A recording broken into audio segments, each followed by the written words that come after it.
dialogue interreligieux, une des discussions centrales tourne autour de la nature de Jésus, paix sur lui. Les chrétiens, suivant la doctrine de la Trinité, croient en la divinité de Jésus, tandis que l'islam le considère comme un prophète éminent, sans divinité.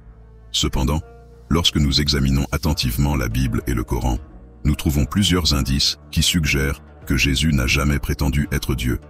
Ces preuves, lorsqu'elles sont mises en lumière, démontrent clairement que la croyance en la divinité de Jésus n'est ni soutenue par les Écritures, ni par les paroles de Jésus lui-même. Voici 7 raisons basées sur des versets bibliques et coraniques qui montrent que Jésus, paix sur lui, n'est pas Dieu. 1.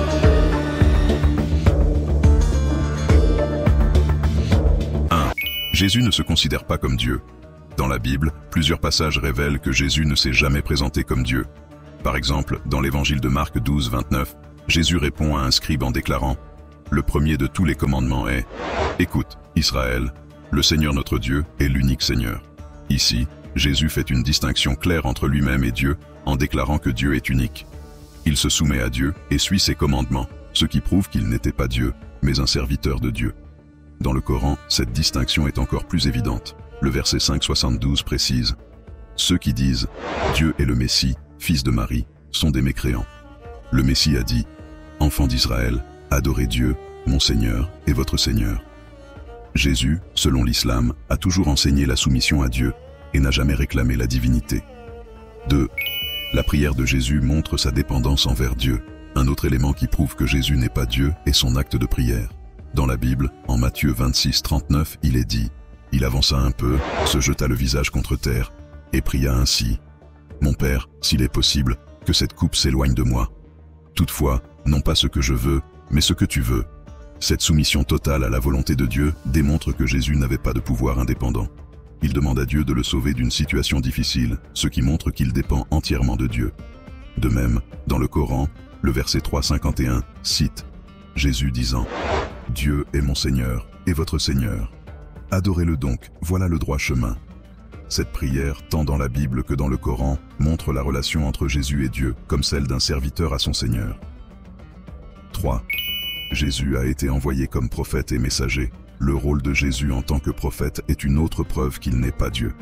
Dans Jean 17, 3, Jésus dit « Or, la vie éternelle, c'est qu'ils te connaissent, toi, le seul vrai Dieu, et celui que tu as envoyé, Jésus-Christ. » Ici, Jésus se désigne clairement comme un envoyé de Dieu, ce qui confirme qu'il n'est pas Dieu lui-même, mais plutôt un messager. Le Coran confirme également cette vérité dans le verset 4, 171. Le Messie Jésus, fils de Marie, n'est qu'un messager de Dieu. Cela prouve sans ambiguïté que Jésus est une création de Dieu, envoyée pour guider les gens, et non pour se faire adorer. Car Jésus est soumis à la volonté de Dieu. Jésus exprime à plusieurs reprises sa soumission à Dieu.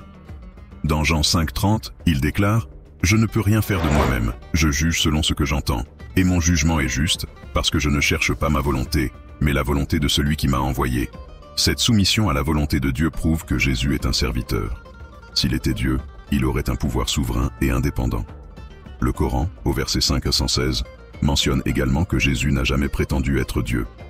Et quand Dieu dira « Ô Jésus, fils de Marie, as-tu dit aux gens, prenez-moi, ainsi que ma mère, pour 2 divinités en dehors de Dieu ?»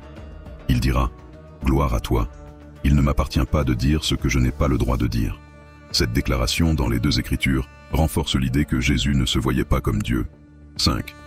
Jésus est un être créé, pas éternel. Un autre argument fort est le fait que Jésus a été créé et qu'il est né d'une femme, Marie. Dans la Bible, en Luc 1, 30-32, l'ange Gabriel annonce la naissance de Jésus à Marie. Cette naissance prouve que Jésus est un être créé, contrairement à Dieu qui est éternel. Le Coran, dans le verset 3,59, souligne également « Pour Dieu, Jésus est comme Adam qu'il créa de poussière. » Tout comme Adam fut créé par Dieu, Jésus fut créé et donc n'est pas Dieu. 6. Les miracles de Jésus sont des signes de la puissance de Dieu. Dans Jean 11, 41-42, avant de ressusciter Lazare, Jésus prie « Père, je te rends grâce de ce que tu m'as exaucé. Pour moi, je savais que tu m'exauces toujours. Mais c'est à cause de la foule qui m'entoure que j'ai parlé, afin qu'ils croient que c'est toi qui m'as envoyé. Cela montre que les miracles de Jésus ne viennent pas de lui-même, mais de Dieu. De même, dans le Coran, 5110, Allah rappelle à Jésus les miracles qu'il lui a permis d'accomplir par sa permission. Ô Jésus, fils de Marie, souviens-toi de mon bienfait sur toi, et quand tu guérissais l'aveugle-né et le lépreux par ma permission. Cela prouve que Jésus n'avait pas de pouvoir divin indépendant. 7. Jésus annonce un autre prophète après lui. Dans Jean 16, 7, Jésus parle d'un autre à venir après lui. Mais je vous dis la vérité, il est avantageux pour vous que je m'en aille, car si je ne m'en vais pas, le Consolateur ne viendra pas vers vous. Mais si je m'en vais, je vous l'enverrai. Cette prophétie annonce la venue du prophète Mohammed, paix et bénédiction sur lui, ce qui prouve que Jésus n'est pas l'ultime guide ou divinité, mais bien un précurseur dans une chaîne de messagers. En conclusion, il est essentiel de comprendre que la véritable nature de Jésus, paix sur lui, est celle d'un prophète et serviteur de Dieu, comme en témoignent les versets de la Bible et du Coran. Le débat sur sa divinité, bien qu'importante, trouve une réponse claire dans ces textes sacrés. En étudiant ces passages, nous réalisons que Jésus a toujours pointé vers Dieu, affirmant sa grandeur et sa souveraineté, et non la sienne. En tant que croyant, il est de notre devoir de suivre la vérité, fondée sur les Écritures, et de transmettre cette connaissance avec respect et humilité. Si vous avez trouvé cette vidéo utile et enrichissante, n'hésitez pas à la partager autour de vous. N'oubliez pas de vous abonner à la chaîne Mieux comprendre l'Islam pour plus de contenu qui approfondit les enseignements de notre foi et met en lumière des vérités importantes. Ensemble, continuons à chercher la vérité et à renforcer notre compréhension de l'islam et des autres religions. Merci de votre attention et que la paix d'Allah soit sur vous tous.